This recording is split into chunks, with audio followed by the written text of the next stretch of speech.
രണ്ട് കളറാണ് വേണ്ടത്. രണ്ട് കൈവച്ച് തന്നെ ആക്കണം.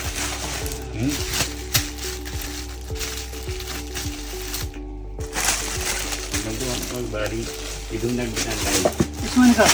നിങ്ങളെ വണ്ടിയിൽ എന്തെങ്കിലും സാധനം നാശമായിട്ടുണ്ടോ? എന്നാ ഒന്നും നാശാവൂല കേട്ടോ. എന്താ വെച്ചാലേ ഞാനൊന്നും ഉണ്ടായിട്ട് പറയില്ല. സാധാരണ ഗതിയിൽ ഇപ്പൊ നിങ്ങൾ തിരിച്ചു വെച്ചുകൂടെ? സാധാരണ ഗതിയിൽ ആളുകൾ വന്നെടുക്കും, മിസ്റ്റേക്ക് അല്ല, അങ്ങനെ എടുത്തിട്ട് പോകും. പക്ഷെ ഇവിടെ തിരിച്ചു വെക്കണ കാര്യത്തില് ഒരു ശ്രദ്ധ ഞാൻ കണ്ടപ്പോഴേ മനസ്സിലൊന്ന് കൊണ്ടുവരിക്കത്. അതായത് തിരിച്ചു വെച്ചിട്ട് പോകുമ്പോ നിങ്ങളെ സാധനമല്ല മറ്റൊരാളെ സാധനം കൂടി നാശാവരും ചിന്തിക്കുമ്പോഴേ പിന്നെ അതൊരു പ്ലസ് ആണ്, ഒരു പോയിന്റാണ്. കണ്ടപ്പോൾ മനസ്സിലൊന്ന് അത് കൊണ്ട് മനസ്സിൽ എന്തായാലും അൽഹംദുലില്ലാഹ് അല്ലാഹ് ഖൈറാക്കട്ടെ.